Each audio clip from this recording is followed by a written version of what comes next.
Salut tout le monde, je voudrais revenir sur quelque chose que j'ai dit dans l'émission avec Olam jeudi. D'ailleurs, merci à tous, c'était vraiment super. Pour ceux qui ne l'auraient pas vu, je vous mets le lien quelque part sur l'écran. Je disais que quand j'étais petit, je me demandais si tout ce qui était autour de moi, c'était un décor et qu'il n'y avait que moi qui était réel. Et je voudrais reparler de ça parce que c'est peut-être quelque chose que tu as déjà ressenti. Donc je vais parler de moi, mais je vais parler de toi parce que de toute façon, c'est la même chose.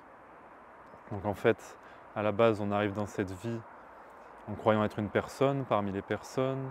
On croit qu'on est né et on croit qu'on va mourir un jour. Et on nous dit que pendant ce laps de temps, on va profiter de la vie. Mais certains d'entre nous trouvent ça absurde.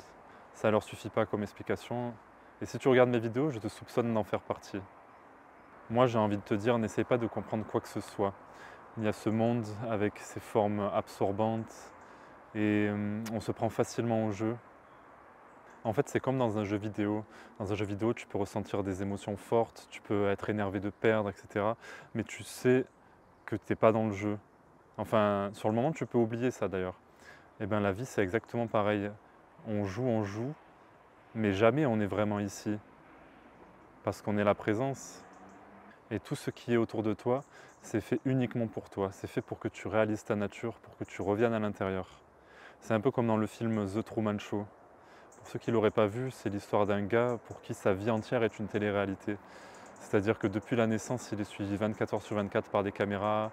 Tous les gens autour de lui, c'est que des acteurs. Il est dans un monde complètement fictif. Et un jour, une femme essaye de le prévenir. Truman, Qu'est-ce qu'ils veulent? vite, écoute-moi. Le monde entier sait ce que tu fais. Tout le monde sait tout sur toi. Ce sont des simulateurs, Truman. Tu comprends? Ils jouent la comédie en permanence. Lorraine. Non, je m'appelle pas Lorraine. Je m'appelle Sylvia. Sylvia. Sylvia? Oui. Lorraine, chérie, tu recommences. Eh, non, s'il vous plaît, qui êtes-vous? Je suis son père. Quoi? Je n'ai jamais vu cet homme Allez, de ma viens, vie. ma On faisait rien de mal. Rentrons. Il ment. Je t'en prie. Truman, Allez, je t'en supplie, ne rentrons l'écoute à la maison. pas. Non, Tout non, ce que je attendez, te dis y a- est vrai, je te le jure. Viens. Regarde, tout est faux. C'est un décor. C'est pour toi, c'est uniquement que pour c'est toi. que cette histoire? Le ciel, Quoi? la mer, Calme-toi, tout, chérie. tout est faux. qu'est-ce que tu C'est un dis? décor. Je t'en prie, on Tout va le te monde soigner. te regarde. Tout ce qui est autour de toi, c'est que pour toi, que ce soit les gens, que ce soit le décor, le moindre petit détail, c'est pour toi. Et même les choses qui te feraient super peur, c'est aussi pour toi. Comme dirait Frank Lobvé, de quoi as-tu peur? Tu marches à l'intérieur de toi.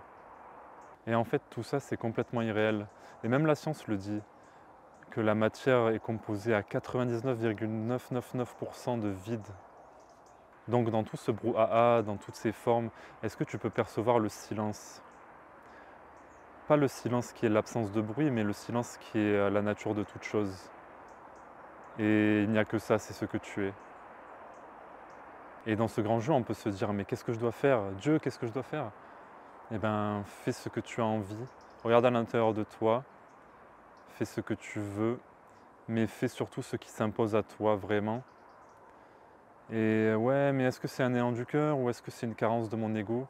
On s'en fout, juste suis ce qui est là, sans aucun jugement, parce que c'est ton chemin et personne ne le suivra à ta place. Donc tu t'écoutes, mais toujours en revenant de plus en plus à la présence. Je ne dis pas que tu dois faire ce que tu veux comme ça bêtement, non, tu fais ce que tu veux, mais toujours en redécouvrant qui tu es, parce que c'est ça le plus important. Ne reste pas bloqué sur des idées de ce que serait le chemin spirituel. Avant de vouloir lâcher prise sur quoi que ce soit, tiens vraiment fort les choses. Tout ce qui est à l'intérieur de toi, tous tes besoins, expérimente-les et tiens-les très fort avant de vouloir les lâcher. Je dirais même que tu peux les lâcher pendant que tu les expérimentes. Donc va jusqu'au bout de cette expérience de l'ego pour le transpercer. Parce que justement, s'il te rend la vie difficile, c'est parce que tu luttes contre lui. Et tu n'as à culpabiliser de rien du tout. Ton chemin jusqu'ici était parfait et il restera parfait. Parce que c'est ce qui se présente à toi et c'est la seule chose à suivre.